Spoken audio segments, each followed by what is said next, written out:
भगवान विष्णु का कहना है कि इस प्रकार की जो औरतें होती है उनके भाग्य में पुत्र सुख की प्राप्ति नहीं होती।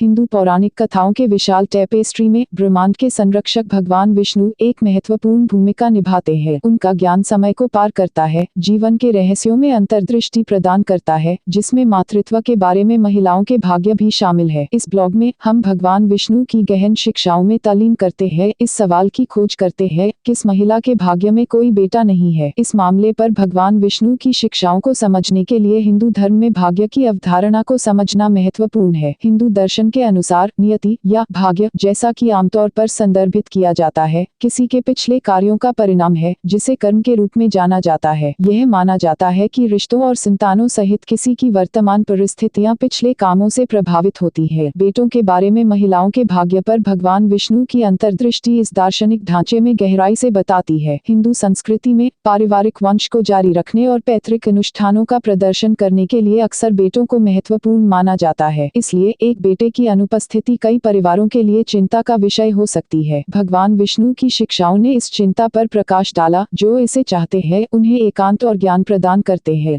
बेटों के बिना महिलाओं के भाग्य पर भगवान विष्णु का प्रवचन केवल जैविक वंश के बारे में नहीं है, बल्कि आध्यात्मिक और कर्म आयामों को शामिल करता है। वह इस बात पर जोर देता है कि संतानों के बारे में एक महिला की नियति उसके पिछले कार्यों और ब्रह्मांडीय आदेश के कपड़े में पूरी तरह से बुनी गई है। इसलिए जबकि कुछ के पास इस जीवन काल में अपने भाग्य में एक बेटा नहीं हो सकता है, यह कमी के बजाय उनकी कर्म यात्रा का प्रतिबिंब है। हिंदू धर्म ग्रंथों में महिलाओं को चित्रित करने वाले विभिन्न आख्यानों है, जो अपने गुणों और इच्छाओं के बावजूद बेटों को सहन नहीं करते थे। ये कहानियां कर्म, भाग्य और दिव्य इच्छा के जटिल अंतर को स्पष्ट करते हुए दृष्टांतों के रूप में काम करती है। भगवान विष्णु की शिक्षाएं किसी के भाग्य की आत्मनिरीक्षण और स्वीकृति को प्रोत्साहित करती है, हमें याद दिलाती है कि जीवन के रहस्य हमारी पूरी समझ से परे है। भगवान विष्णु द्वारा बताए गए प्रमुख संदेशों में से एक सांसारिक इच्छाओं से टुकड़ी का महत्व है, जिसमें एक बेटे की लालसा भी शामिल है। जबकि संतान की इच्छा स्वाभाविक है, विशिष्ट परिणामों के लिए लगाव से दुख हो सकता है। भगवान विष्णु सिखाते हैं कि सच्ची पूर्ति अपने आप को दिव्य इच्छा के साथ संरेखित करने में निहित है और जो कुछ भी नियति को प्रकट करता है उसे स्वीकार करता है, चाहे वह एक बेटा शामिल हो या नहीं।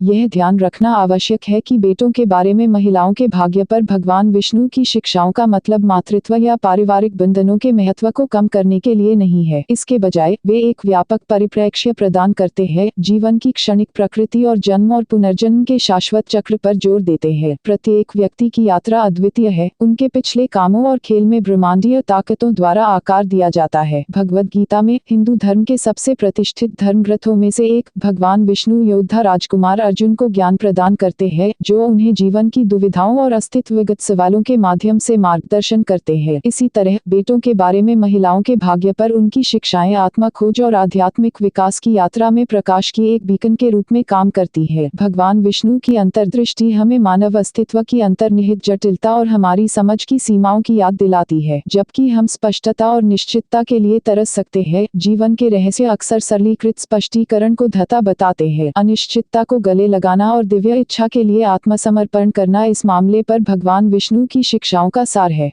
अंत में भगवान विष्णु की शिक्षाएं, जिन पर महिला के पास भाग्य में एक बेटा नहीं है, भाग्य की प्रकृति और अस्तित्व के शाश्वत सत्य में गहन अंतर्दृष्टि प्रदान करते हैं। उनकी बुद्धि पर विचार करके और कॉस्मिक ऑर्डर के साथ हमारे कार्यों को संरेखित करके हम जीवन की अनिश्चितताओं के बीच शांति और उद्देश्य पा सकते हैं। आए हम भगवान विष्णु के मार्गदर्शन पर ध्यान दें और अनुग्रह और स्वीकृति के साथ हमारे भाग्य को गले लगाएं, यह जानते हुए कि हमारी यात्रा हमारी समझ से परे बलों द्वारा निर्देशित है। इसलिए अगली बार जब सवाल उठता है, तो भगवान विष्णु के गहन शब्दों को याद रखें और जीवन के भव्य डिजाइन के दिव्य ऑर्केस्ट्रेशन में सांत्वना पाते हैं। ये कथा सुनने के लिए आपका बहुत बहुत धन्यवाद। अगर कथा अच्छी लगी हो तो वीडियो को लाइक, शेयर और चैनल को सब्सक्राइब जरूर करें। कमेंट में राधे राधे जय श्री कृष्ण लिखना ना भूलें।